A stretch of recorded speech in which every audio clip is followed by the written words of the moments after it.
Crece la oscuridad. Ya no hay reglas. Prepárate para el caos. ¿Se acabó la paz?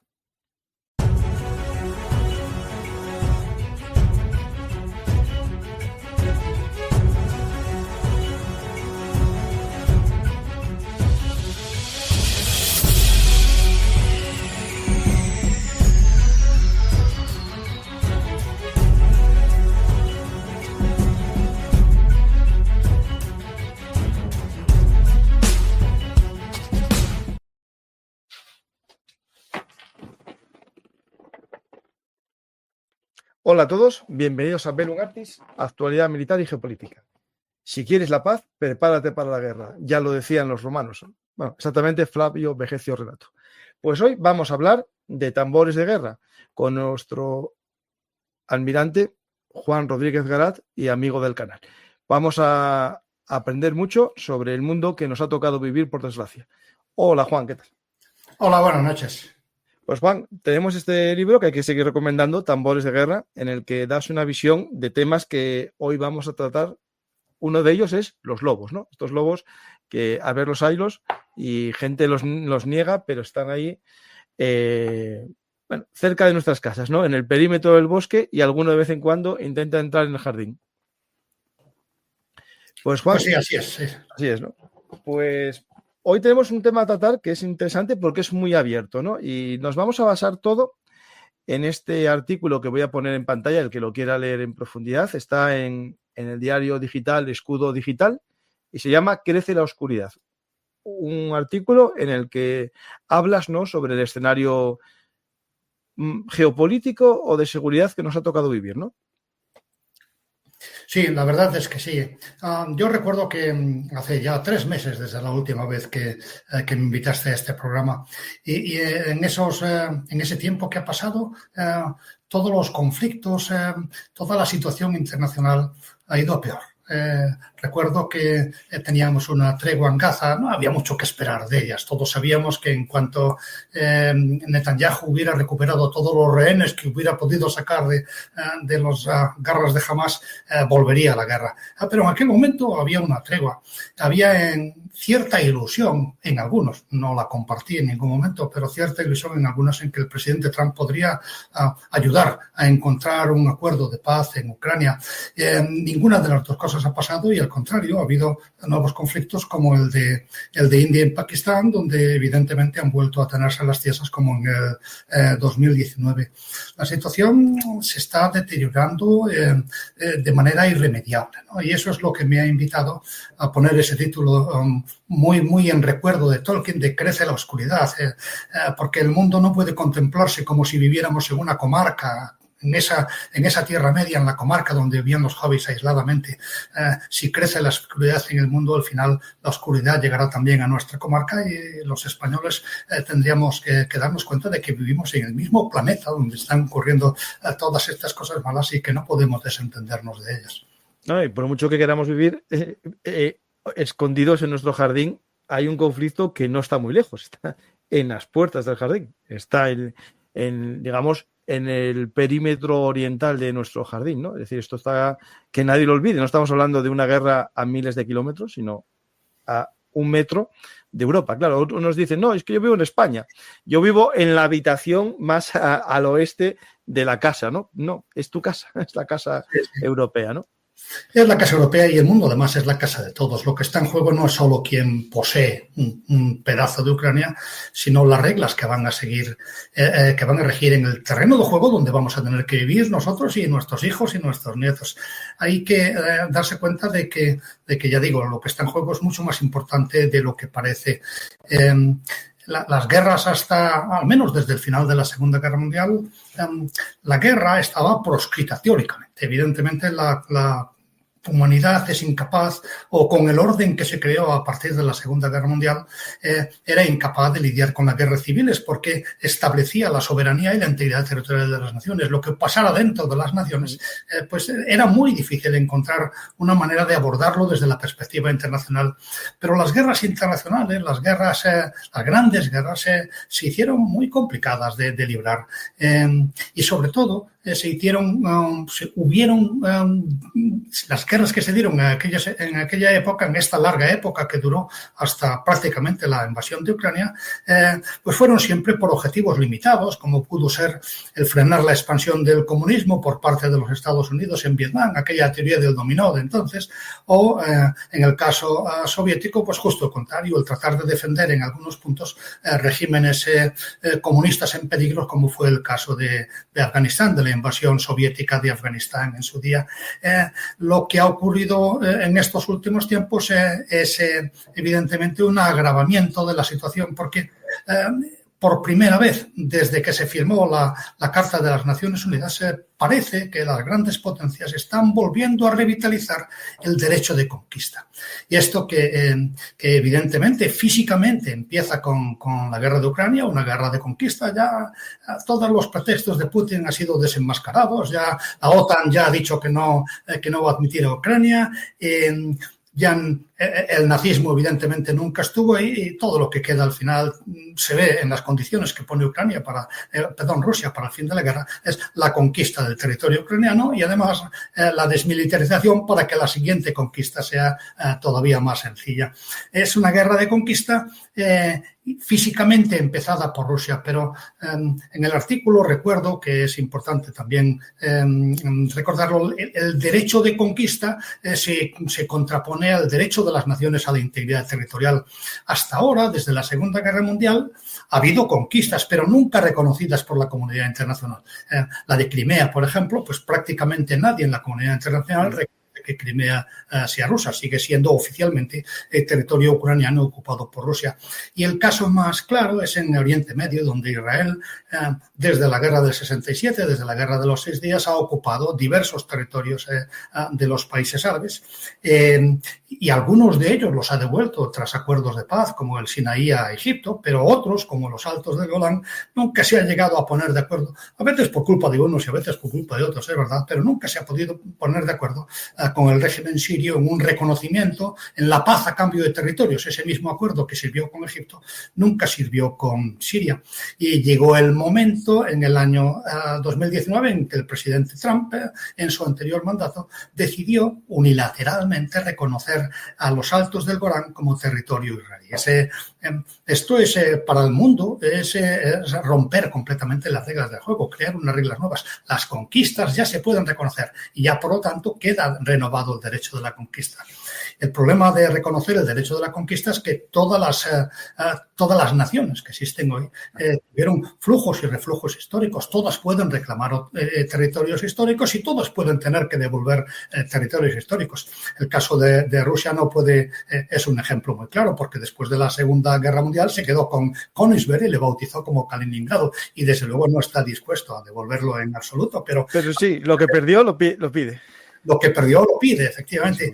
A todo eso se había puesto fin en la Carta de las Naciones Unidas, que ni siquiera menciona la palabra historia o derechos históricos, sino que consagra la integridad de las fronteras y todo el mundo tiene que acostumbrarse a reconocer las fronteras que existían internacionalmente. Si desaparece eso, todas las fronteras del mundo pueden cuestionarse. Y España, evidentemente, no está en el este de Europa, pero España también tiene fronteras cuestionadas. Tenemos una esquinita con Portugal, que no es importante, no va a haber ningún conflicto bélico. Bueno, lo dijo hace poco el ministro de Defensa portugués, ¿eh? Sí, lo recordó, pero no con ninguna intención militar. Espero que no. Sí, efectivamente. Pero luego también en el norte de África tenemos unas fronteras que hasta ahora estaban protegidas por la legalidad internacional y si dejan de estar protegidas por la legalidad internacional, si el derecho de conquista reaparece, si la Carta de las Naciones Unidas pierde todo su valor, ya el único argumento que nos queda es la fuerza. Y los españoles que nos están viendo deberían de pensar que a la hora de defender por la fuerza nuestras fronteras en el norte de África no es suficiente comparar en este momento, en el mundo actual, no es suficiente comparar en el military balance o en el global firepower, que es bastante peor, bastante menos riguroso, nuestra potencia militar con la del reino vecino. hay un problema. En este momento lo que cuenta no es la potencia militar de las naciones, sino a qué aliados pueden encontrar. Los hutíes no tienen potencia ninguna, pero han sido capaces de poner detrás de ellos a Irán, detrás de Irán está China, detrás de China está Rusia.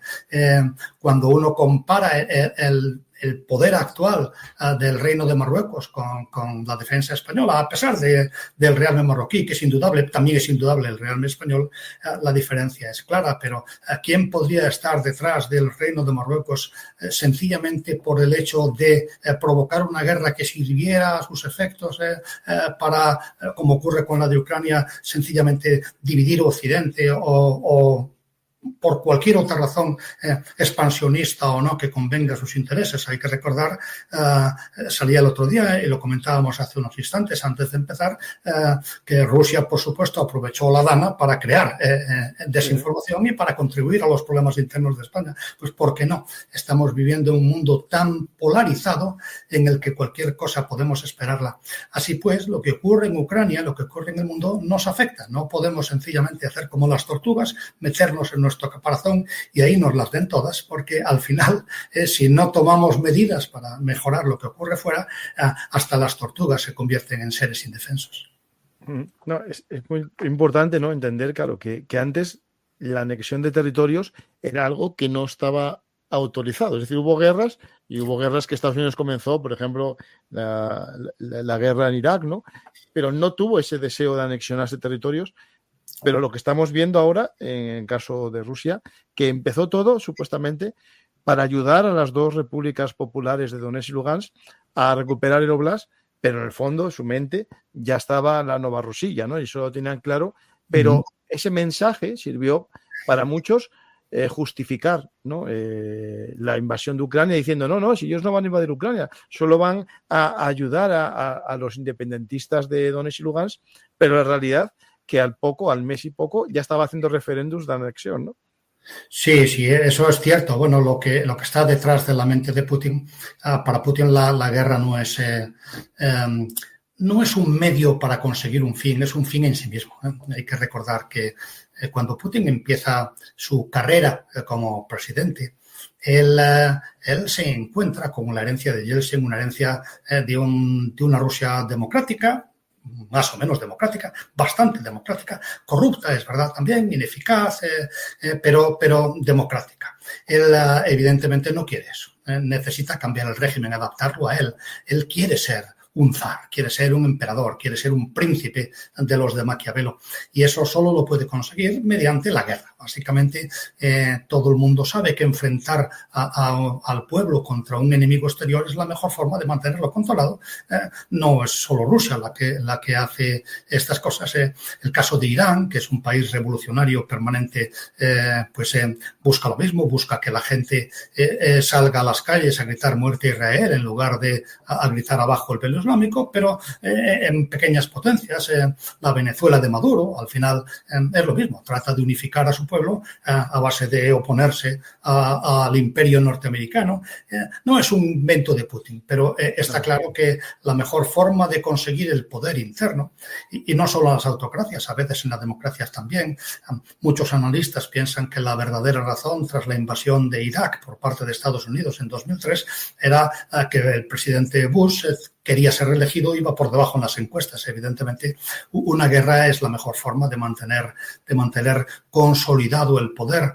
Y no hace muchos días, recuerdo haber leído en la prensa a una sobrina del presidente Trump que aseguraba que su tío quería ser presidente vitalicio y que emplearía la guerra, si hacía falta, para la guerra contra otros, evidentemente, para tratar de conseguir ese objetivo. Por lo tanto, esto no es nuevo en la humanidad, pero que no tengo ninguna duda de que cuando Putin empezó con la Segunda Guerra Chechena, más o menos justificado, aquello salió bien, consiguió mejorar la visión que los rusos tenían de él, y a partir de ahí pues ha sido una verdadera carrera de empleo de la fuerza para conseguir básicamente poder.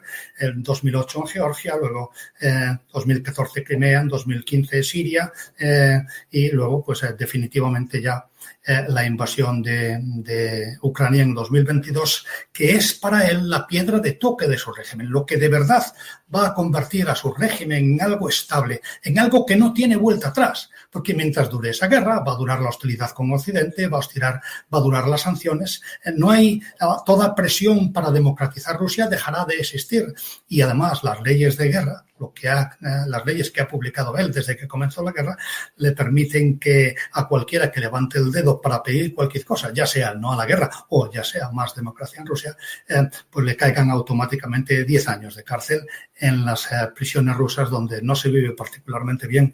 Por lo tanto, Putin, para él, insisto, la guerra no es una herramienta para conseguir Ucrania, sino quizá al revés, Ucrania sea la justificación de la guerra para conseguir el poder interno, como por otra parte ocurre en casi todas las guerras que ha habido en la historia de la humanidad, que conoces también como yo, puesto que es tu tema, ¿no? En Belmartis Historia. Eso.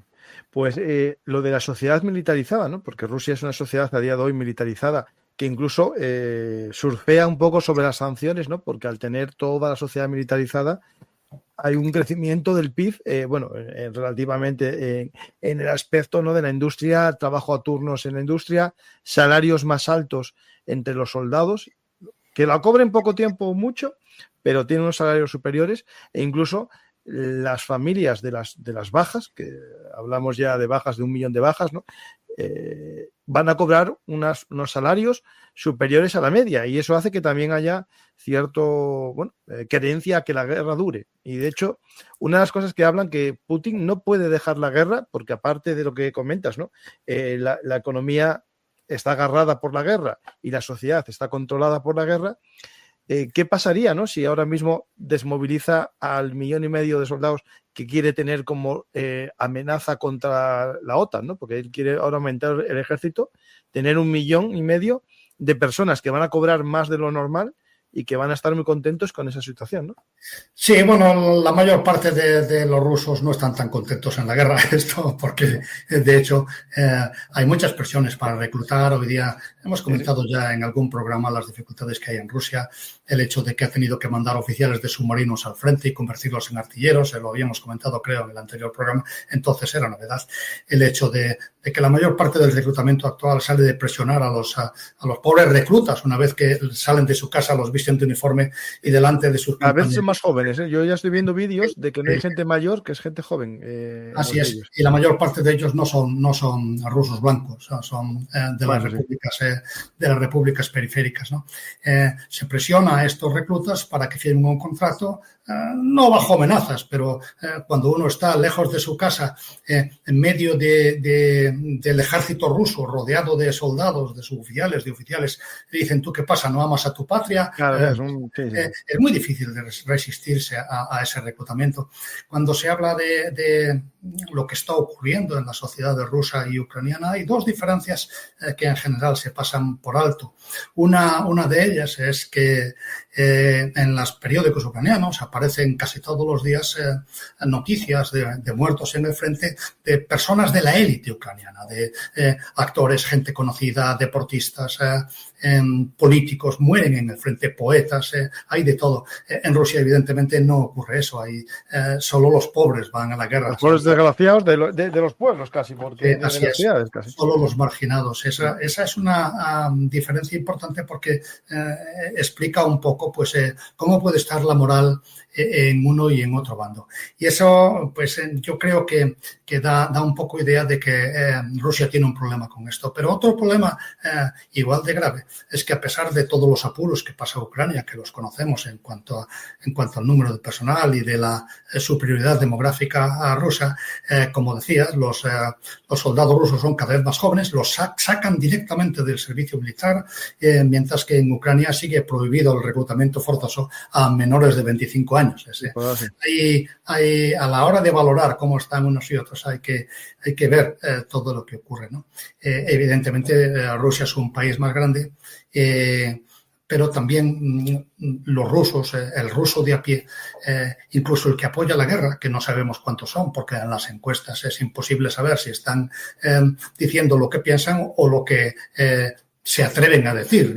Ellos no saben al final, aunque uno les diga, no, esto tú contestas y va a mantener secreto tu identidad y nadie va a saber lo que has dicho, a ver quién se lo cree en la Rusia de hoy, ¿no? Entonces, más que las encuestas hay que ver el apoyo a la guerra en las personas que voluntariamente se apuntan al servicio militar. Y ahí tenemos factores que indican que cada vez son más, insisto, los de las regiones periféricas, incluidos extranjeros. Cada vez la prima de reclutamiento ha subido, con lo cual la tentación económica implica que no hay voluntarios que lo hagan por patriotismo. Y cada vez son más jóvenes y más procedentes del servicio militar obligatorio aquellos que están firmando los contratos. La guerra se le va a hacer mucho más larga a Rusia de lo que Putin cree o finge creer, que eso no lo sabremos nunca. Sí, pues tenemos este mundo que, por un lado, hay gente que todavía vive pensando, ¿no?, que su urbanización con muros es igual que en el resto del mundo, ¿no?, que el resto del mundo están igual que todos tranquilitos, y eso es Europa, ¿no?, y en parte Estados Unidos menos porque su mentalidad es más belicista o más militarista, o tienen más claro esa necesidad de un ejército. Pero Europa vivimos durante mucho tiempo un poco de espaldas, ¿no?, a los lobos que nos rodean. Y claro, ahora entramos en este momento, ¿no?, de si vis pacem para bellum, ¿no?, si quieres la paz, prepárate para la guerra. Y por un lado están políticos que nos animan a gastar más en defensa, otros políticos que parece que no quieren gastar más en defensa y lo único que hacen es que, bueno, hay que invertir, ¿no?, y empiezan a usar eufemismos, ¿no? Y al final, yo, aunque gastemos más en defensa, Juan, creo que es más importante concienciar a la sociedad, ¿no?, de la importancia que tiene la defensa, porque al final, si tú gastas en defensa y tienes un gran ejército, pero al final, cuando haya un estallido, la sociedad no quiere la guerra, lo que único que vas a conseguir es tener armas muy bonitas, pero ni los políticos ni la sociedad van a querer usarlas, ¿no? Y eso es algo que creo que es importante, ¿no? Concienciar a la sociedad que en algún momento hay que soltar a los perros de la guerra, ¿no? Sí, sobre todo el problema está en que si la sociedad no entiende lo que ocurre con la defensa, si no apoya al esfuerzo nacional, la disuasión de España se cae en pedazos, ¿no? Si un posible enemigo cree que puede protagonizar una acción armada contra nosotros y que el pueblo español se va a echar atrás, entonces toda la disuasión desaparece. Y es entonces cuando es posible que tengamos que recurrir a emplear las armas. El poder militar, alguna vez yo creo que hemos hablado del triángulo de Clausewitz, de la Trinidad de la Guerra. El poder militar se compone de liderazgo, de pueblo y de ejército, no solo de ejército. En Europa, porque no tienen muy claro todo esto tampoco, igual que España, hasta ahora ese rearme europeo es prácticamente material, solamente económico. 800.000 millones de euros son muchos euros y evidentemente dan para resolver muchas de las carencias de nuestro ejército, no todas. ¿Sí? Luego, si quieres, hablamos del ejército europeo. Pero más importante que eso todavía es que Europa quiere usar ese ejército y en España pasa exactamente lo mismo. Los españoles tienen una visión curiosa de la defensa nacional que muchas veces por falta de convencimiento en que puede haber otro problema, algún problema que nos afecte, y otras muchas veces por pensar que todos nuestros problemas los van a resolver nuestros aliados, pues nos hacen perder a nosotros ese protagonismo. Hay algo que recuerdo haber escrito a raíz de la crisis entre India y Pakistán, que hay tres importantes lecciones que los españoles tienen que aprender de esa guerra. La primera es que el escenario internacional son arenas movedizas. Pakistán era aliado de Estados Unidos hace nada y ahora, de repente, pues se ha apoyado en China para su poder militar. Y en sus fuerzas aéreas, por ejemplo, que es el arma más importante para el conflicto que tienen con la India en estos días, son las fuerzas aéreas, pues al lado del F-16 americano, que sigue siendo su columna vertebral, hay cazas chinos y algunos de ellos han sido utilizados en combate contra la India. La India, que hasta hace poco era un aliado ruso, o por lo menos un cliente de material de defensa ruso, ahora ha sentido la necesidad de diversificar, no se fía tanto de Rusia, sobre todo desde el acercamiento entre China, su mayor rival, y Rusia, no se fía tanto de Rusia. También es verdad que la guerra de Ucrania no ayuda mucho a fiarse del material ruso o de la capacidad rusa de suministrar apoyo logístico a otras naciones, y ha comprado pues Rafale franceses. En estas arenas movedizas cambia completamente el sistema de alianzas en Asia, pero eso mismo puede ocurrir en Europa. Nosotros nos preguntamos, ¿defenderá Estados Unidos, defenderá la OTAN a Ceuta y Melilla? Bueno, pero si no sabemos cuánto va a durar la OTAN, pues podríamos pensar, porque no lo sabemos en este momento, Estados Unidos, que es el socio, el aliado más potente de la OTAN, ya no estamos tan seguros de que quiera defender el imperio de la ley, que es parte de la base, la defensa del imperio de la ley y de la democracia es parte de la base del Tratado de Washington. Es lo que está en el preámbulo, mucho antes que el artículo 5 o que el artículo 6 con los límites está. ¿Qué es lo que queremos defender? Y es derechos humanos, democracia, imperio de la ley. Si Estados Unidos dice que a partir de ahora esa ley es la del más fuerte, bueno, pues la OTAN puede durar, pero realmente no sabemos exactamente cuánto ni con qué fiabilidad. Y lo mismo pasa en Europa. Damos por cierto que Europa es la solución del presente, evidentemente, porque está formada por países con problemas parecidos a los nuestros, pero cuando uno lo piensa, nadie puede asegurar que en esta Europa rearmada dentro de 20 años, cuando Rusia tenga un régimen diferente y el presidente ruso quiere vivir en paz con las demás naciones, que pasará porque nadie vive en guerra eternamente, excepto en el libro de Orwell 1984. Pero eso es una novela, no es la realidad. Es una novela que se parece mucho a lo que está ocurriendo ahora en torno a Rusia, Estados Unidos y China, pero que quiera Dios que no vayamos muy adelante por el camino de aquella... Bueno, yo creo que en Estados Unidos están cambiando de alianzas y parece como en la obra de Orwell, el enemigo es el amigo es la paz es la guerra. Pues el caso es que no podemos estar seguros de que dentro de 20 años la Alemania que ahora se rearma no sea un peligro para el resto de Europa. No podemos descansar o hacer descansar en otros nuestra seguridad. España tiene que ser un país fuerte, que aporte valor a las alianzas, que forme parte y que no se limite a mendigar que otros resuelvan nuestros problemas de seguridad.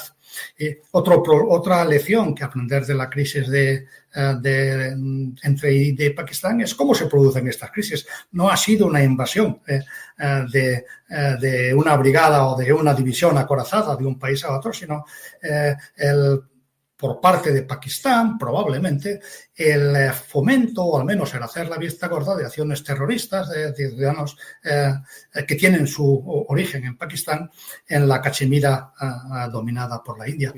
Las guerras del futuro probablemente serán así, y eso puede ocurrir igual también en el entorno del norte de África. Si no es una guerra declarada, si el problema es terrorismo, y es difícil de acreditar quién está detrás de ese terrorismo, y España decidiera alguna vez castigar campos terroristas en el extranjero en un ataque con misiles balísticos, que ahora no tenemos, pero algún día sí que habrá, estaríamos solos, ¿no? Porque en eso no es lo mismo que la defensa de Ceuta contra el ataque de una división acorazada. Eso son cosas que los países hacen con independencia, a menos que tengan pruebas absolutas, como las que tenía Estados Unidos de Afganistán.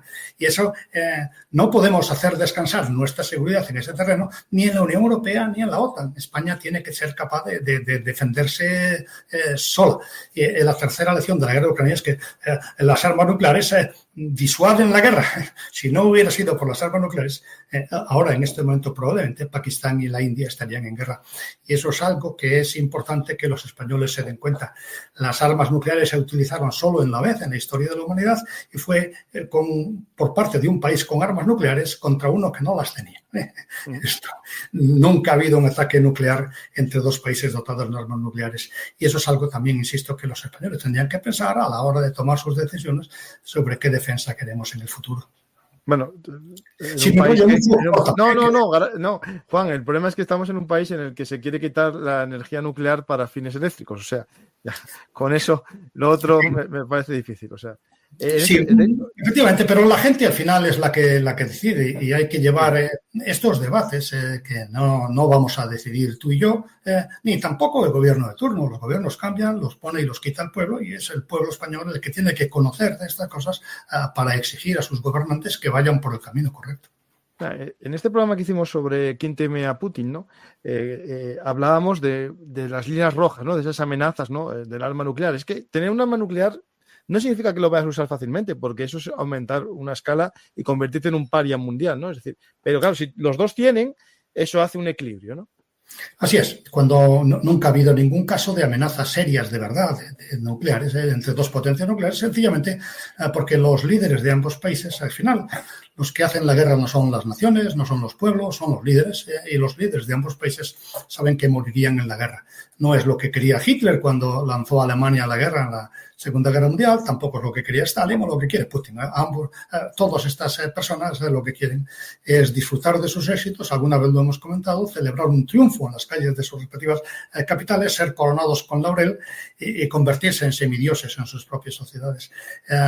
La guerra nuclear sería absolutamente contraproducente para conseguir sus objetivos y, por lo tanto, ninguno debe estar dispuesto a emplearla. Otra cosa es que Putin sí que probablemente estaría dispuesto a hacerlo si estuviera enfrentándose exclusivamente a potencias no nucleares. Por eso es importante en este momento el apoyo de Estados Unidos, es importante que Macron haya puesto, aunque solo sea él y la señora Le Pen haya dicho que ella no aportaría la fuerza nuclear francesa a la Unión Europea, pero es importante que en este momento concreto Macron sí que haya ofrecido su arsenal nuclear a Europa.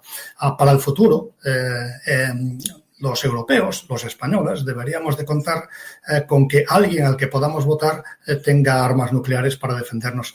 Eso no ocurre ni con Francia ni con Estados Unidos, y si no conseguimos sí, evidentemente, probablemente sería hasta contraproducente desarrollar armas nucleares solo en España, pero en Europa, como objetivo común de todos, seguramente sería lo adecuado en este momento histórico. Pero insisto en que esto es mi opinión, y mi opinión vale exactamente la misma que la de cualquier otro español, un voto. Por desgracia, tu opinión vale mucho más y lo que tema es que no la valoren, pero lo que es cierto, pero una cosa, pero Juan, no, esto hay que poner las cosas sobre su sitio y eso era ya mi voto vale igual que el de otro, no hay duda ninguna, igual que el tuyo, pero tu opinión no vale igual que la de los demás. Es decir, bueno, si consigo convencer a alguien ya lo hago rentabilizado. No, pero es verdad que en la democracia todos los votos valen iguales, pero no todo. Hay algo que, por desgracia, las redes sociales, ¿no? Democratizan las opiniones y no es cierto, no es lo mismo una opinión de una persona que no leyó en su vida un libro, no es igual la opinión de una persona que jamás estudió sobre un tema que la persona como un almirante de la flota hablando de temas de seguridad, es decir, no es lo mismo. El voto es el mismo, es indiscutible que nuestro voto vale igual, pero no es lo mismo tu opinión que la mía, ni que la de la primera persona que pase por la calle y le preguntamos, ¿usted está a favor de las armas nucleares?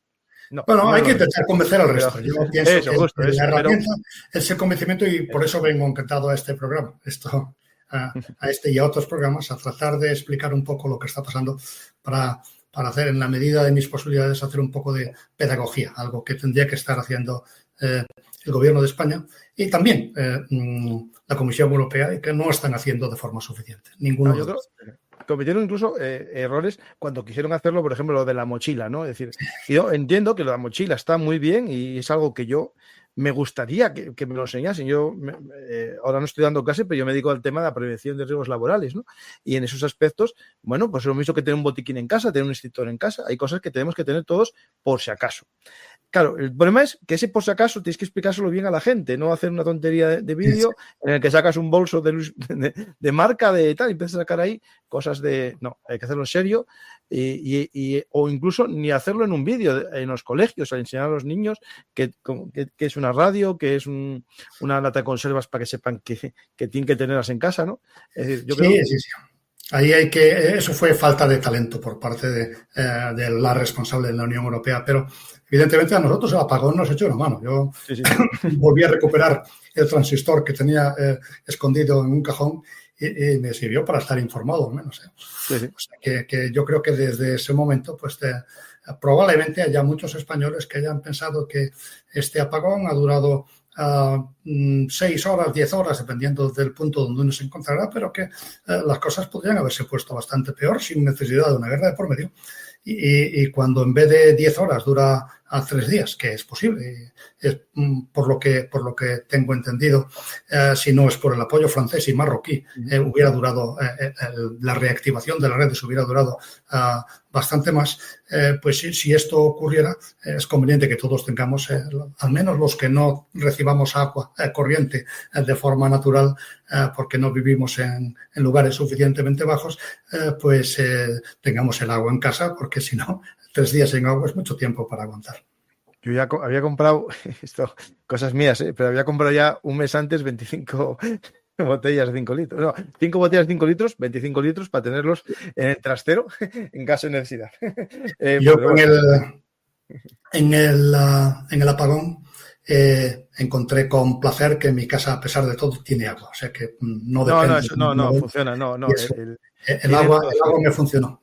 Sí, no, el agua funciona con generadores de diésel. Sí, y con gravedad. En la mayor parte de las casas bajas basta con la gravedad para mantenerlo. Sí. Bueno, por suerte. Pero claro, es lo que dices, 1 día, 2 días, 3 días, 10 días, ahí pasaría, ¿no? Mira, justo hoy hay una noticia que me llama la atención porque el caso español fue un caso de error del mix energético y se solucionó sin decir a los españoles cómo se solucionaba, pero de facto lo solucionaron, ¿no? Pero en el caso hoy francés y ayer hubo, al parecer, sabotaje. Y hay un apagón en Niza que se quemó una subestación adrede y hoy otra. Es decir, aquí, claro, entramos ya en escenarios que habría que ver quién está detrás de ese ataque, ¿no? Sí, bueno, es fácil de imaginárselo, aunque las pruebas son otra cosa, ¿no? Hay gente que gana atacando a la nación francesa o a la nación española o a las naciones europeas. Es un conglomerado de intereses. No necesariamente tiene que ser Rusia, aunque sí que son gentes antisistema, que también se alían con Rusia a la hora de conseguir sus objetivos, ¿no? Pero no podemos ver la mano de Putin detrás de todo. No es tan hábil el ruso, pero sí que está claro que hay un conglomerado de fuerzas que no desean nuestro bienestar, que por las razones que sean, políticas, personales, hay de todo, pues cuanto peor, mejor, ¿no? Y eso es lo que se intenta de cuando en cuando. El tema de la desestabilización, un escenario que se puede encontrar Europa en parte, ¿no? Es la radicalización política, ¿no? Es un tema que interesa a potencias extranjeras y ya pasaba en la época, digamos, soviética, el hecho de potenciar a partidos que sirvan para desestabilizar, ¿no?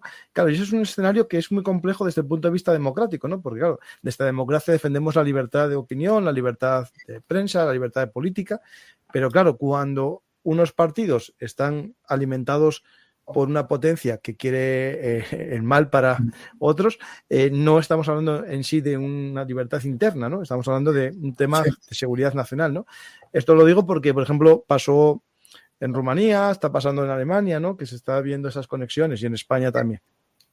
Sí, pero no hay que poner el acento, yo creo, en la influencia extranjera. El producto que estamos hablando, es cierto que Putin puede soplar sobre las llamas para avivarlas, pero el producto de el rechazo a la democracia desde dentro de la democracia, que es del que estamos hablando.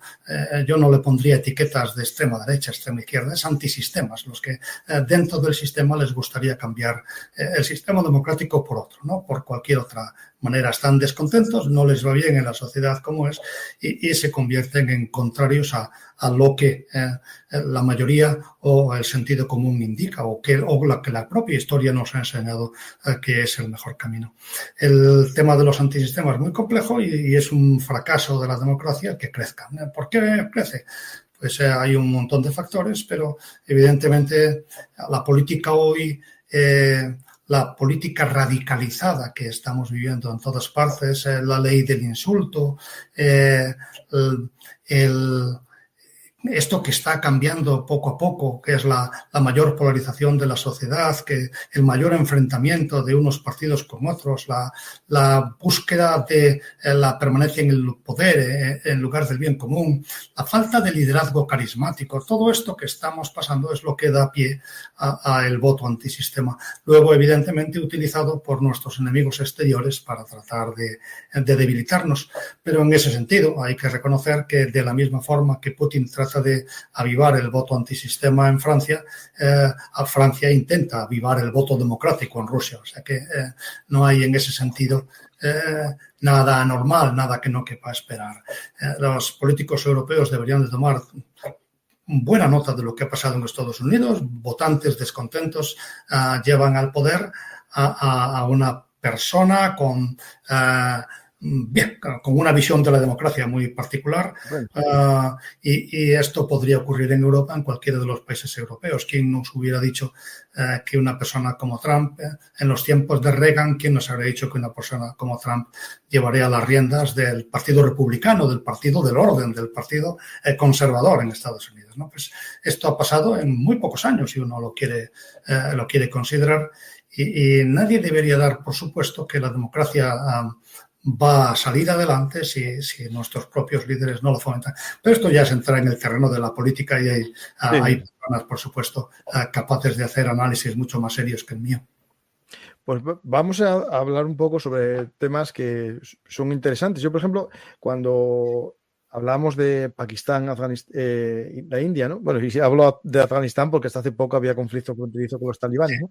También. Pero bueno, en el caso de Pakistán, la India es un problema, una guerra en la que yo todavía, pasadas las semanas, no sé qué pasó, porque hablan de no sé cuántos rafales, después 3, después 1, que Pakistán ganó, la India, yo sigo cuentas de Twitter indias y pakistaníes, y la guerra es totalmente distinta dependiendo de que la cuente, ¿no? Es muy extraña, yo creo que es una guerra muy extraña en la que jugaron las fake news mucho más todavía, ¿no? que en la guerra de Ucrania o Rusia. Por ejemplo, ahora mismo hay mira, esto es para que lo veas, hay aquí en Twitter un analista analizando, ¿no? la forma que tiene esta foto en la que movieron los pakistaníes sobre un Rafale, el timón de cola y tal, y él con cálculos matemáticos desmintiendo, ¿no? la simetría del timón, ¿no? Lo quiero decir porque hay tantos vídeos falsos, imágenes que están sacadas de sitio. Claro, en esta guerra, en la de India-Pakistán, yo creo que es en la que jugaron más con las fake news. Hablan incluso con ayuda china los pakistaníes y los indios con sus propios informáticos, que es un país que tiene mucha capacidad. Sí, lo que está claro es que en ese tipo de intercambio de golpes, que no es una guerra, ¿no?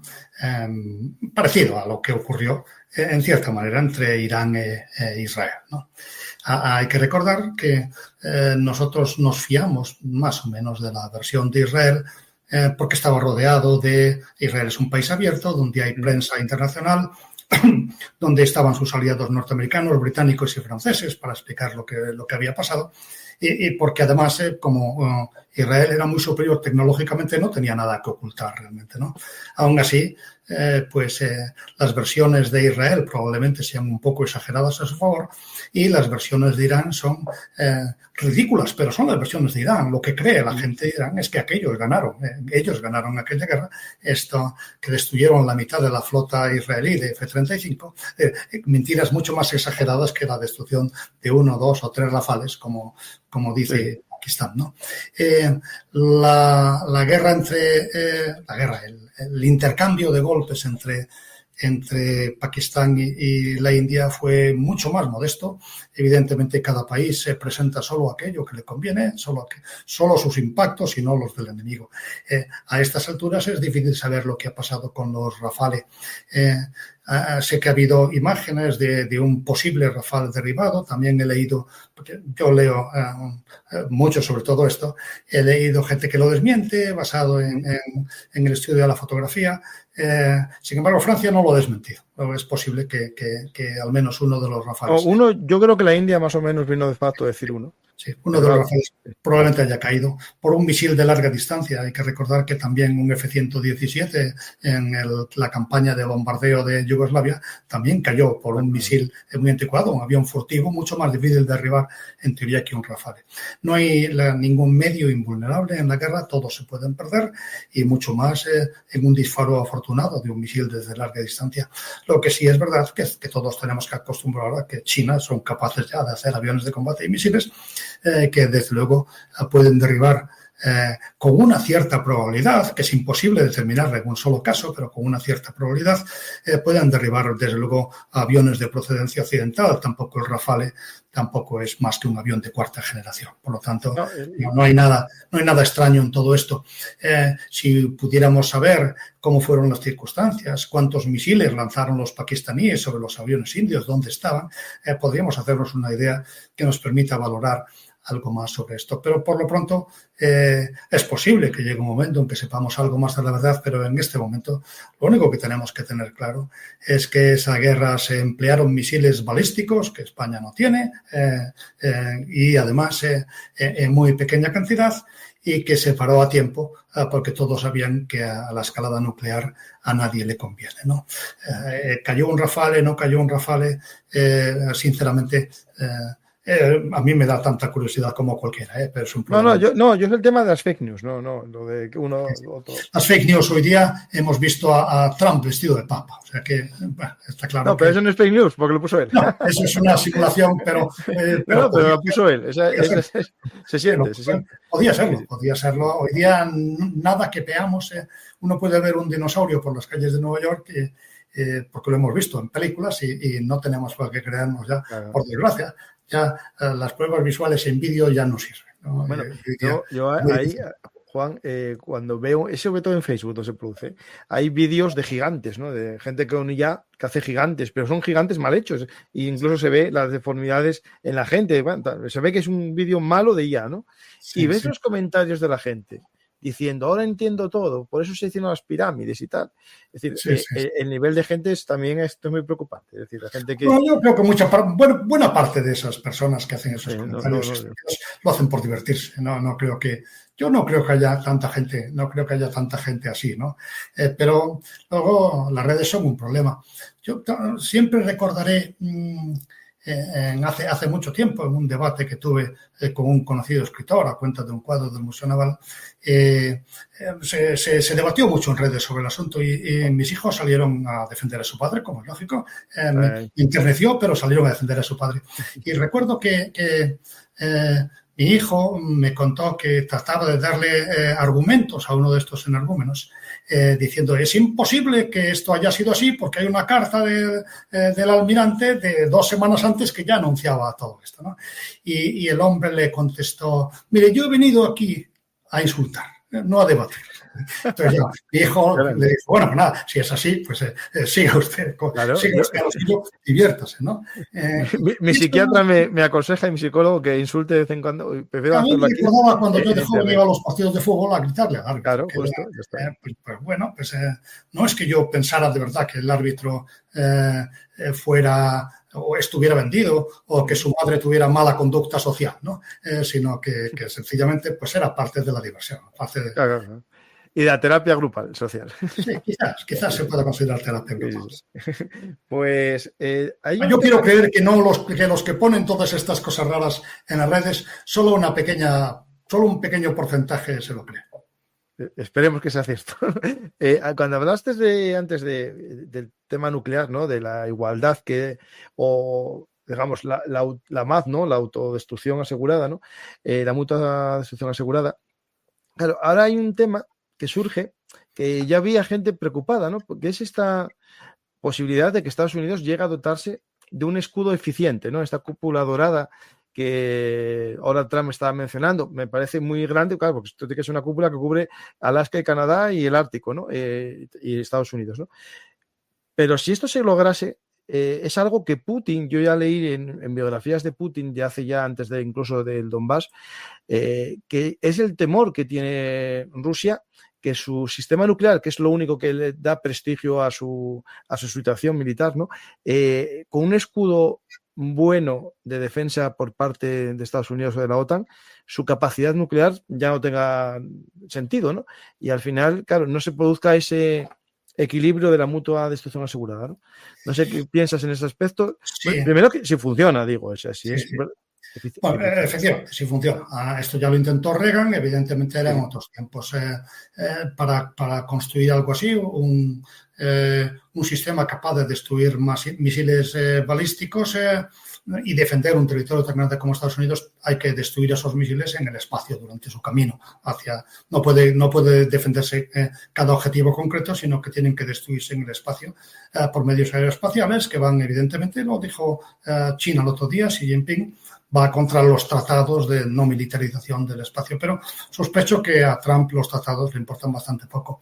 La tecnología podría conseguirlo en 3 años, como dice Trump, seguro que no, pero Trump siempre vende humo, es parte de su profesión, pero es posible que a largo plazo sí se consiga. Eso evidentemente haría desaparecer el concepto de destrucción mutua asegurada. Pero la disuasión nuclear entre, por ejemplo, la India y Pakistán no es la destrucción mutua asegurada, es la destrucción suficiente asegurada, ¿no? Habría que asegurar cierta impunidad, no solamente el que Estados Unidos pueda sobrevivir habiendo perdido 6 grandes ciudades, ¿no? Sino una cierta seguridad.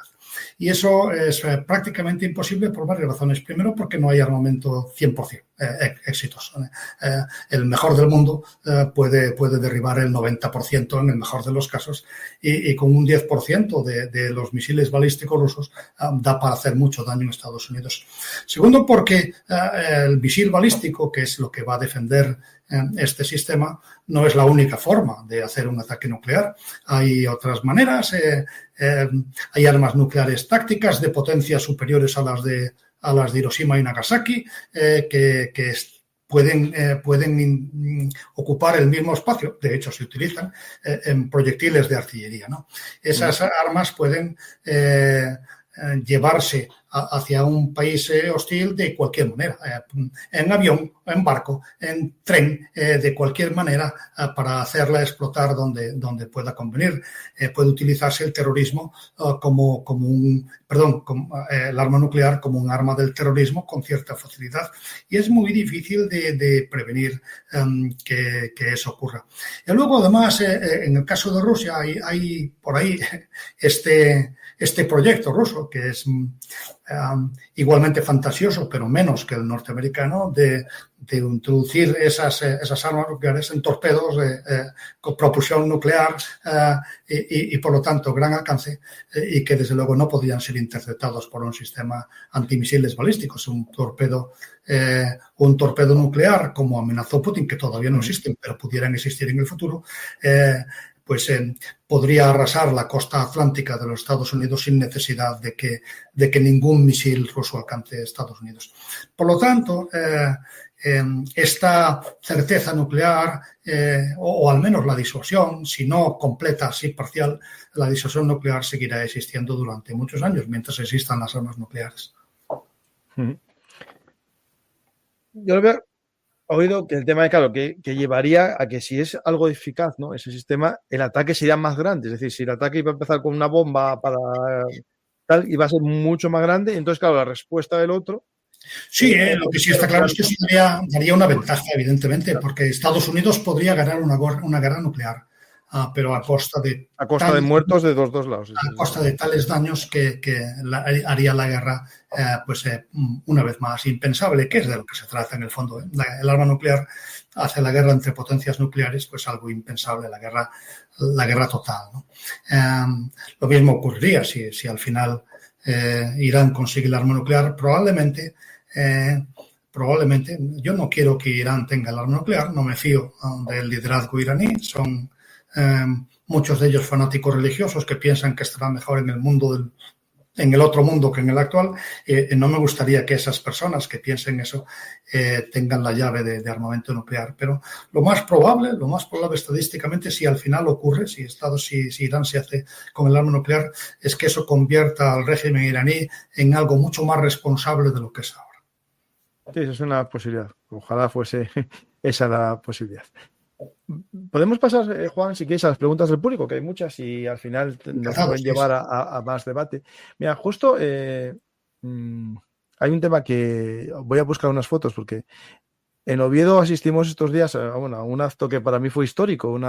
Hay una fundación Libertad y Desarrollo que organizó unas ponencias, ¿no?, en las que asistieron 7 expresidentes iberoamericanos, asistió, por ejemplo, Roldán, ¿no?, el general Roldán, y más gente para hablar un poco de un tema que lo están preguntando ahora mismo, que es el tema de las autocracias frente a las democracias o el tema del populismo, ¿no?, como un enemigo, ¿no? Y bueno, me acaban de preguntar en el chat, no hice muchos artículos ni nada porque me invitaron por mi trabajo, no por ser el youtuber de Perun Artis. Entonces tampoco fui allí a hablar con la gente en situación de el analista o el que habla de conflictos, ¿no? Fui por mi tema laboral, ¿no? Y después estuve hablando con gente, conocí a gente muy interesante allí y alguno va a venir a ver un artist, pero bueno, a los políticos de nivel que había allí, expresidentes y tal, yo no me atreví a hablar con ellos en el cóctel, pero sí que conocí gente interesante. Pero bueno, aquí lo que sí que hablaban todos, aquí están Calderón, Aznar, Macri y... Bueno, muchos los conocéis en las fotos, ya no hace falta tampoco. Y después hubo gente que eran exmiembros del FBI, de la Agencia de Seguridad Nacional estadounidense. Espera, esto no, esto es otra cosa. Aquí hay este chico que estuvo 4 años en una prisión de Hugo Chávez, de Maduro, perdonad. Y bueno, esto lo conocéis, Espinosa Los Monteros, bueno, hubo mucha gente dando cada uno su punto de vista. Era un tipo panel, tenían 5 minutos para opinar y había temas que eran, por ejemplo, esta pregunta, el populismo autoritario, una amenaza al orden liberal, ¿no? Es decir, era un poco el debate, ¿no?, que nosotros vivimos, ¿no?, las democracias y los problemas que tienen las democracias, ¿no? Pues la pregunta que hace aquí el público es parecida. ¿Hay más dictaduras que democracias en este siglo XXI? ¿Nos dirigimos hacia un mundo de dictaduras? Bueno, yo te puedo enfocar esa pregunta, la respondes, o también el conflicto que se va a avecinar es un conflicto entre las democracias que queden, que son pocas, y movimientos autócratas. No creo que necesariamente sea así. Al final las naciones buscan las alianzas que le vengan bien en cada momento de aquellos que comparten intereses y el que uno sea autocrático o democrático, si hay respeto, pues si hay respeto por los respectivos regímenes, pues podría ser indiferente. Ya lo fue en la Segunda Guerra Mundial, donde entre los aliados estaba Gran Bretaña y los Estados Unidos democráticos con la autocrática Rusia, con la Rusia comunista de Stalin. Insisto en que los intereses son otros y los intereses tanto de las naciones como de sus líderes no necesariamente va a ir por bloques. Eso no significa que las naciones democráticas tengan que tener un poco más de cuidado con esa superioridad moral de que presumimos. Cada país debe encontrar su propio camino y, evidentemente, mientras, de acuerdo con la Carta de las Naciones Unidas, mientras no perjudiquen a los demás, su régimen es decisión suya. No todos los países tienen la cultura europea, no todos los países ven exactamente igual que Europa los problemas del mundo y nosotros deberíamos de aceptar con un poco de pragmatismo que hay otras perspectivas y que muchas de ellas también son válidas para cada uno. Evidentemente hay estándares absolutos que son el respeto a los derechos humanos y bueno, pues hay que exigírselo a todas las naciones, incluido a las autocracias. Pero yo insisto en que hablar de autocracias y democracias es simplista. En este momento, ¿dónde está, por ejemplo, Brasil o la India? Son democracias. ¿Y dónde están? Pues están en los BRICS junto a China y a Rusia, ¿no? No completamente, no absolutamente a su lado, pero realmente pues están en el lado contrario.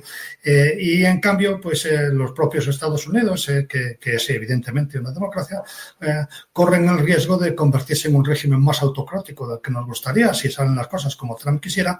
Y no por eso, si ellos no se van, no por eso los vamos a expulsar de la Alianza Atlántica. Hay una comunidad de intereses. Es simplista pensar en que el mundo debe dividirse en demócratas y autócratas. Hay algo más importante para mí, que es algo más importante para mí en todo el orden mundial, ¿no? Siempre se habla, ha muerto el orden liberal, o se habla de el orden unipolar ha cambiado, primero del orden bipolar a unipolar, ahora queremos un orden multipolar. Para mí todo esto es vano. Lo que de verdad importa, lo que de verdad construye un orden en España es la Constitución, son las reglas del juego. Y en el mundo había un orden construido alrededor de la Carta de las Naciones Unidas con sus defectos, como puede tener nuestra Constitución. Cuando se cuestiona ese orden, cuando se cuestiona la Carta de las Naciones Unidas, hay que dividir al mundo más que en autocracias y en democracias, en los países que están dispuestos por apoyar el orden, las reglas del juego, unas reglas del juego justas, las que están en la Carta de las Naciones Unidas o incluso con las enmiendas necesarias, y otros países que están dispuestos a sustituir esas reglas por la ley del más fuerte. Ese es el orden que de verdad va a importar a mis nietos. En el mundo hay una ley, hay un imperio de la ley como el que defendía la OTAN, al menos en el Tratado de Washington, o sencillamente las naciones más fuertes pueden prevalecer sobre las que no tienen cartas, como dice el presidente Trump, sobre las que no tienen cartas de jugar. Claro, es que... Ahí sí que habrá una alianza, autócratas o demócratas, los que respeten las reglas del juego deberían de oponerse a aquellos que están dispuestos a hacer de su capo un sallo y abusar de sus vecinos más débiles. Claro, yo el problema que se me plantea, imagina una democracia que por algo caiga hacia el populismo, ¿no? Ese populismo haga que voten a una persona que asuma el poder, porque es el bien del pueblo, lo vimos en Venezuela, ¿no? Pero que ese país, que es amigo, ¿no? O era potencialmente siempre amigo, hace algo que es en contra de las leyes internacionales. Por ejemplo, anexiona un país pequeñito porque le viene bien para su defensa, ¿no? Al final, claro, es un antiguo amigo, un miembro de una alianza común, pero claro, tiene sentido seguir teniendo alianza con él, que es un panorama que antes no nos planteábamos, pero bueno, quién sabe si ahora con este populismo democrático... Sí, pero para ir más lejos del populismo democrático, sin llegar al populismo, el presidente Bush, hijo, invadió Irak con la oposición de prácticamente todo el mundo, incluida la OTAN, excepto el Reino Unido. Invadió Irak y bueno, pero la OTAN supo mantenerse fuera de esa invasión, y a pesar de las muchas presiones de Estados Unidos, que es un país poderoso y que en aquel momento nos llevábamos mucho mejor con él, no consiguió nada más que una vez que el presidente Aznar dejó la presidencia del gobierno español, no consiguió más apoyo que el de Gran Bretaña. Dentro de la OTAN, a pesar de las presiones, no consiguió un solo aliado para la invasión de Irak. Lo contrario que había pasado en 1991, donde todo el mundo más o menos se puso, porque la causa era justa, se puso de su parte. Pero Juan, no me refiero a aliado. Es decir, me voy a poner ciencia ficción, pero te voy a poner un escenario que es, por ejemplo, Groenlandia, ¿no? Groenlandia se independiza. Y ahora dice Trump, pues mando tropas y lo controlo. Que lo dijo, que iba a hacerlo. Pongamos que lo cumple, porque nadie le dice que no, dice que lo hace. Y claro, Europa ya no estamos hablando de ser aliado. No, es ¿qué haría Europa al anexionarse un territorio? Es decir, ¿tendría sentido estar en una alianza con un país que anexiona a otros? Porque, claro, y menos, insisto, si le arrebata ese territorio a Dinamarca. Evidentemente sería un golpe definitivo para la OTAN, porque la OTAN estaría obligada a defender, salvo que Groenlandia se independice antes de Dinamarca, la OTAN estaría obligada a defender Groenlandia contra Estados Unidos. No tendría sentido, sería el fin de la Alianza Atlántica. Yo creo que eso no va a pasar, entre otras cosas porque Trump desde luego lo va a intentar, pero con presiones económicas de otro tipo. La guerra, por así decirlo, una guerra de conquista por parte de los Estados Unidos, requeriría algo más que la decisión del presidente Trump. En Estados Unidos hay un equilibrio de poderes. Ayer, apenas por un voto, o anteayer, su proyecto de ley para reducir los impuestos salió victorioso por un solo voto en la Cámara de Representantes. Si lo que está proponiendo es la salida de la Alianza Atlántica o la conquista de Groenlandia, la declaración de una guerra a Dinamarca para conquistar Groenlandia, estoy seguro de que no tendría el apoyo de suficientes miembros del Congreso. Por lo tanto, Trump puede... Él no dijo que lo fuera a hacer, dijo que no lo descartaba, para ser exactos. No descarta el uso de la fuerza, pero él no lo descarta, probablemente la sociedad americana sí. Ojalá. Hay un tema que claro, sería, no, yo no dejo la OTAN, pero no la dejo morir, ¿no? Es decir, por ejemplo, un escenario que se plantea, ¿no? Y lo dicen por ahí es, imagina que los rusos hacen una operación a pequeña escala, ¿no? Muy pequeñita, es decir, esto se está hablando mucho en Estonia. Manda ahí unas tropas, toman 2 pueblos en la frontera y a ver qué hace la OTAN, ¿no? Y la OTAN empiezan, bueno, no es para tanto, yo no sé qué, un país dice que, bueno, no nos vamos a meter en una guerra con esto, ¿no? Y al final ningún país reacciona. Eso sería un síntoma muy malo para la OTAN. Sí, y además es más probable de lo que parece, porque no lo harían así, no irían las tropas rusas a tomar 2 pueblos, lo harían los propios estonios prorrusos. Bueno, sí, claro, bueno, sí, igual que hombres de verde. Igual que ocurrió en el Donbass. Sí. Por lo tanto, eso sería mucho más complicado. Una posible guerra en Estonia, y no le tengo ninguna manía a Estonia, pero que empezaría más o menos como la de Ucrania. Primero, se apoyaría políticamente a los prorrusos en Ucrania, se les enfrentaría al resto de la sociedad poco a poco. La desinformación en Estonia y en el resto del mundo trataría de hacer presentar a estos prorrusos en Estonia como víctimas de un gobierno nazi estonio, y poquito a poquito se le irían suministrando primero armas, luego armas y soldados, vestidos de estonios, evidentemente, hasta que se generara un frente en Estonia, una región liberada por los propios estonios, que sería donde entraría el ejército ruso, como entró en Ucrania hasta el 2022, ¿no? Y ahí es mucho más difícil que encontrar, o que la Alianza Atlántica o que la Unión Europea encuentren el momento adecuado para decir, hasta aquí ponemos la línea roja, esto de la guerra. Esto es una guerra, además, con una potencia nuclear, con 6.000 ojivas nucleares, muchas de ellas de nivel táctico, con las cuales se puede incluso utilizarlas en un conflicto bélico sin necesidad de llegar a un enfrentamiento estratégico. Y eso hace que el ejército ruso, pobre como es en medios convencionales, se convierta con sus armas nucleares tácticas en un enemigo formidable contra el que nadie quiere enfrentarse.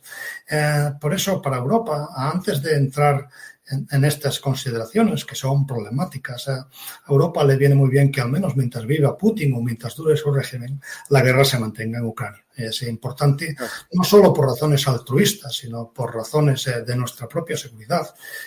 Es importante que Ucrania sea el ejército. Cuando se habla del ejército de Europa, es importante que Ucrania defienda en este momento, que Europa apoye suficientemente al ejército precisamente que está apoyando en este momento, que está defendiendo Europa de todos estos riesgos que podemos ver en el futuro si es que Rusia consiguiera derrotar a Ucrania en una guerra que de todas formas todo hace pensar que va a ser muy larga. Sí. ¿Cuándo piensan ustedes que China invadirá Taiwán o no lo hará? Yo aquí no te voy a decir que no, ni que sí ni que no. Sí, bueno, es un tema bastante estudiado, ¿no? China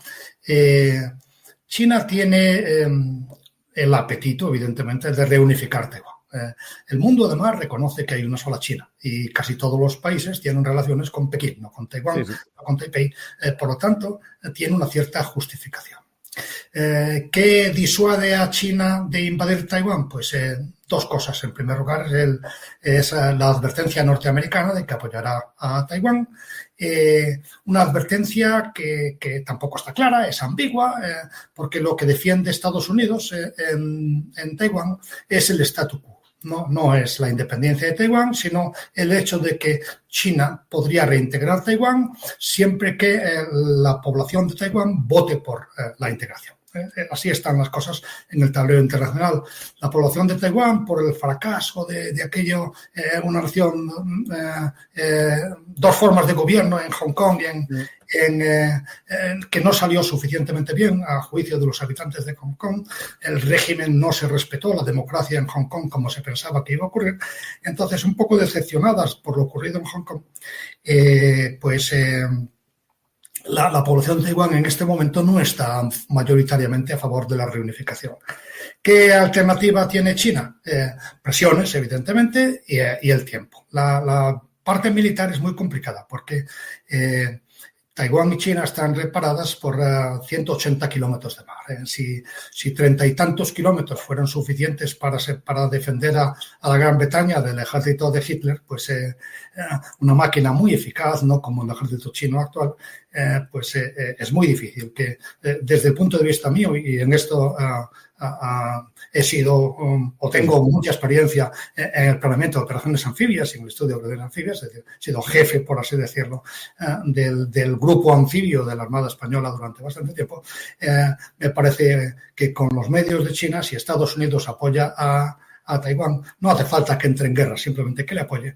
China no podría llevar a cabo una operación de desembarco a 180 kilómetros de sus costas. Es una operación enormemente difícil, lo mismo que las operaciones aerotransportadas. ¿Cómo va a lanzar uno paracaidistas en un cielo lleno de misiles antiaéreos de largo alcance? Pues cómo va a navegar con transportes, a recorrer esos 180 kilómetros de mar contra misiles antibuque, submarinos, drones. Es prácticamente imposible. Y los drones, efectivamente, a corta distancia de la costa, los drones es una complicación adicional. Por lo tanto, probablemente, si China intentara esa operación hoy, sería un desastre para la China. Eso no significa que no pudiera. China puede casi destruir Taiwán desde el aire, pero invadirlo es otra cosa, es mucho más complicado. De la misma forma que Rusia puede bombardear Kiev todas las noches si le apetece, de hecho lo está haciendo. Lo está haciendo hoy. Otra cosa es que llegue a Kiev por tierra, ¿no? Que eso hoy por hoy parece que no está en absoluto cercano. Por lo tanto, yo creo que Xi Jinping sabe lo que hay. Siempre recordaré, porque se me quedó grabado, cuando al terminar el último congreso del Partido Comunista Chino, hace ya 2 años, creo recordar, salió diciendo: he dado la orden a mi ejército de que se prepare para la guerra. Digo, bueno, mal asunto, porque habría que preguntar qué estaba haciendo hasta entonces el ejército chino. Todos lo sabemos lo que estaba haciendo. El ejército chino es un poder fáctico, un arma del Partido Comunista para el control interior. No, es que es el ejército del partido, no es el ejército del país, ¿no?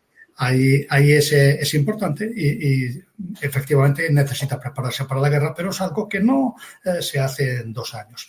Una cosa es, y eso sí es verdad, que se ha discutido mucho. ¿China puede defenderse de una invasión anfibia norteamericana? Desde luego, esto claro que sí. Pero una cosa es defenderse de una invasión norteamericana y otra cosa es invadir Taiwán. Lo mismo que Rusia puede defenderse de quien quiera y lo ha hecho a lo largo de su historia. Pero una cosa es defenderse y otra cosa es invadir otro país, mucho más complejo. Y es ahí donde está fracasando. Ahí está la logística, los problemas de logística. Además, Rusia basaba su logística en el ferrocarril. Una vez que quitas el ferrocarril, hay un margen máximo de logística eficaz. Así es, y también hay un factor muy importante que nos explicó Clausewitz en su día, que las guerras en las que uno defiende su territorio son guerras absolutas, mientras que el que invade siempre es una guerra limitada en la que está dispuesto a poner cierta carne en el asador, como Estados Unidos en Vietnam, o como también Estados Unidos en Irak, o como también la Unión Soviética en Afganistán, ¿no? Mientras que los que se defienden saben que no tienen dónde ir, que emplean todos los recursos de la población, incluido el odio y el miedo a la derrota, a su favor. Los rusos en el fondo de su corazón saben que si aquello no sale bien, se vuelven a su casa con sus familias y encantados de la vida, ¿no? Es un conflicto desequilibrado, una forma de combatir desequilibrado que insisto que Clausewitz ya la explicó muy bien, pero que los líderes actuales siguen olvidando. No es lo mismo invadir un país que ser invadido por un país. Sí. Hay una pregunta que, bueno, la puedo yo dar una respuesta porque me conozco el caso. Almirante, ¿cómo vería usted plantear la prohibición de poblaciones de vecinos en territorios propios cercanos a la frontera de este potencial enemigo? Es decir, por ejemplo, báltico con los rusos que viven justo en la frontera, o en España en la frontera con Marruecos. Es decir, aquí yo sé que hay países, por ejemplo, en México, los extranjeros, hasta hace poco que yo sepa, o todavía, no pueden ser propietarios de parcelas en la costa. Por el tema lo digo por Campeche, que les pasó en Campeche. De acuerdo, pero no estamos hablando de extranjeros. No estamos hablando de extranjeros en Estonia, Lituania. No, son estonios. Claro. Con habitantes de Estonia, las repúblicas bálticas, Estonia entre ellas, fueron parte de la Unión Soviética. La Unión Soviética, aunque en teoría era la Unión de Repúblicas Socialistas Soviéticas y países como Ucrania, era en teoría una república y tenía su propio representante en Naciones Unidas, que no era el ruso, no era el de la Federación Rusa. A pesar de todo, vivían como una nación, ¿no? bajo un único liderazgo, un liderazgo además férreo, que no le importaba trasladar gente forzosa o voluntaria de unos lados a otros. Durante los muchos años que estuvo aquello en esas condiciones, 60 años, ¿no? Hubo una circulación de población que hace que efectivamente buena parte de los habitantes de Estonia hayan sido rusos, que incluso han nacido allí, conservan su idioma y hasta conservan parte de, y digo parte porque en los referéndums de independencia tanto en Ucrania como en las repúblicas bálticas, el apoyo a la independencia fue masivo por parte de la población, pero conservaban a la hora de hacerse independientes cierta esperanza de mantener aquello que en su momento se llamó la CEI, la comunidad de naciones independientes, de estados independientes, una especie de Commonwealth de la Unión Soviética, ¿no? Ellos esperaban mantener esos vínculos con lo que fue su madre patria y como ocurrió con la independencia de nuestros virreinatos americanos, pues el romper siempre deja a gente descontenta con el nuevo rumbo que ha tomado la nación. Cuando las naciones del antiguo, primero parte de Varsovia, luego de la propia Unión Soviética, empezaron a decidir mayoritariamente, pero no unánimemente, que querían ser Europa, que les gustaba más el régimen europeo, que preferían la democracia, que preferían el imperio de la ley, que preferían el progreso económico, se llevaron a rastras a un porcentaje de la población, 20, 30, dependiendo del país, que lo prefería ser, si no parte de la Unión Soviética, sí socio de la Federación Rusa, ¿no? Y eso es lo que no se les puede impedir a estas personas en absoluto, que ejerzan ningún tipo de derechos. Al contrario, tienen que... Para Estonia, el negocio, lo que debe de hacer, su política debe ser tratar de atraerlos hacia el sistema que ellos representan, el sistema de libertades, el sistema de progreso económico que representa la Unión Europea en lugar del ruso. Contra este esquema de progreso, pues está evidentemente los sentimientos. Los seres humanos solo somos un poco racionales, a veces no del todo, y están también pues las campañas de desinformación, las mentiras, el decir los judíos envenenan las fuentes, que ya se hacía en la Edad Media y que hoy día pues todavía se sigue haciendo para descalificar opciones de alianzas de unos y otros países, o para descalificar sencillamente opciones políticas que no le convengan a un autócrata como es Putin. Vamos a ver aquí algunas preguntitas. Muy interesante. ¿Qué nivel de importancia le dan los americanos a la base de Rota? ¿Podrían llevársela a Marruecos? Bueno, muy difícil. La base de Rota es probablemente la más importante que tienen en Europa porque por razones fundamentalmente logísticas. La base de Rota en sus comienzos fue una base militar, ¿no? Tuvo un papel militar, un papel de guerra, cuando estaban allí los submarinos Polaris o submarinos nucleares armados con Polaris eran parte de la disuasión, ¿no? Incluso después, durante la época de la Guerra Fría, en la base de Rota había unidades militares de patrulla marítima, por ejemplo, para combatir los submarinos en el Mediterráneo, de guerra electrónica también, en el teatro mediterráneo, en el del norte de África, para apoyar los intereses de Estados Unidos. Pero desde hace ya mucho tiempo lo que hay, Rota es una base logística.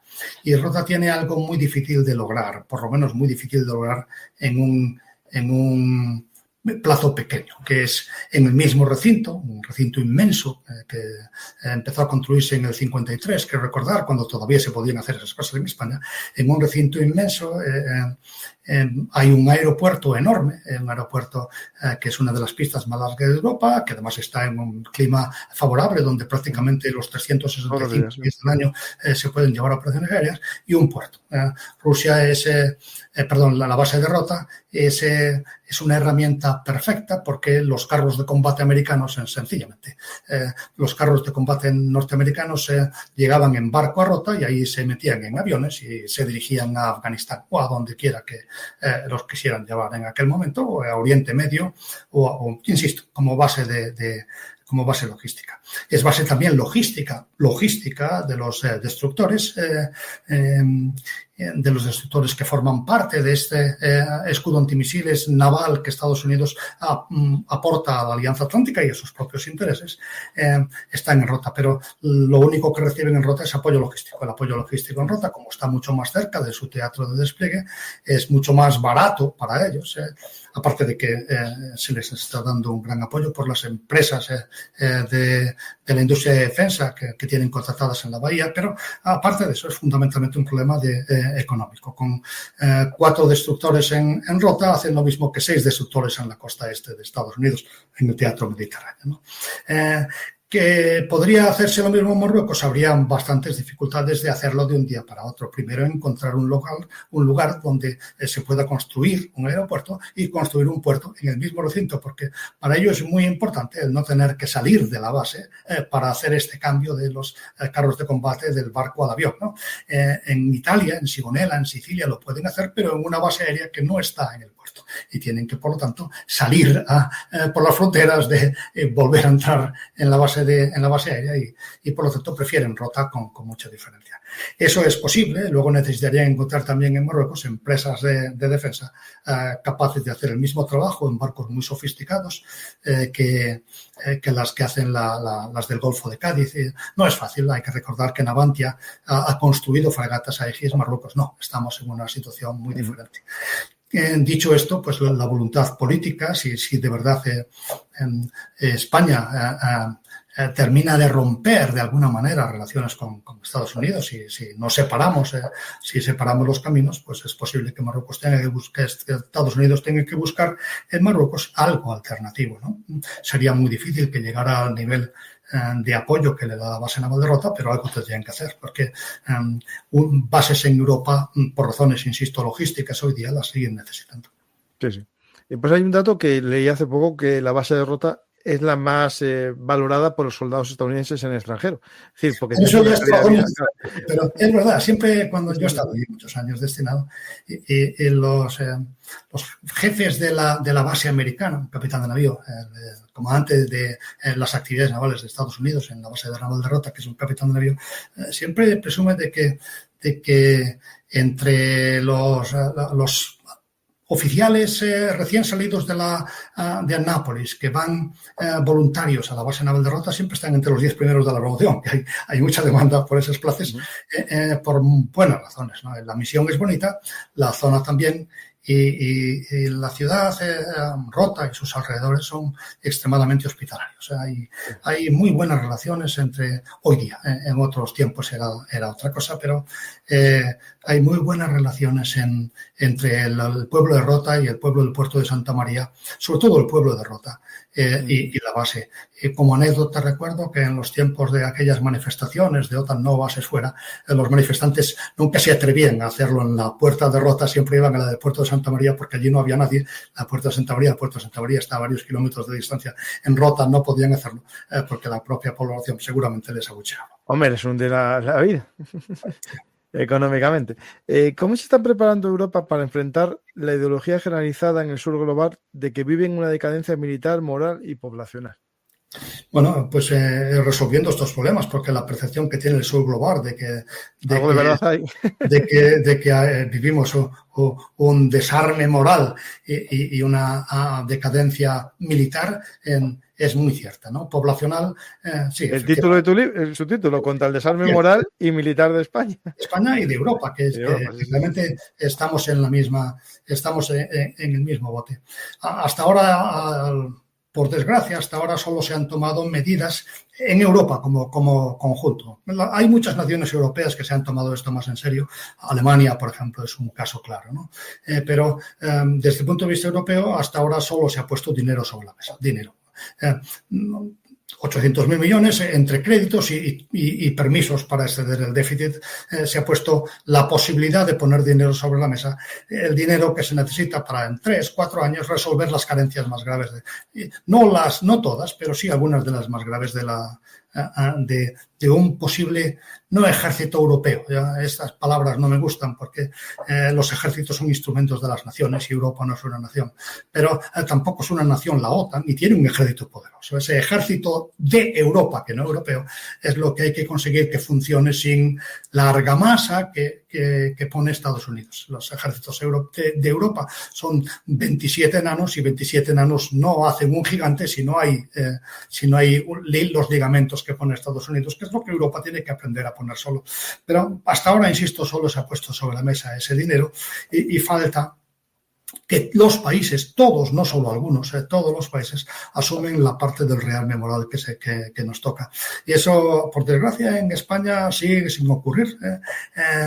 Más que aprovechar este rearme que, aunque sea a rastras, tenemos que hacer para explicarle al pueblo español por qué es una buena idea hacer el rearme, las matemáticas políticas, la debilidad del gobierno en el Congreso, le han hecho optar por la acción contraria, disimular ese rearme, hacer como si no existiera. Y yo, como caso más pintoresco,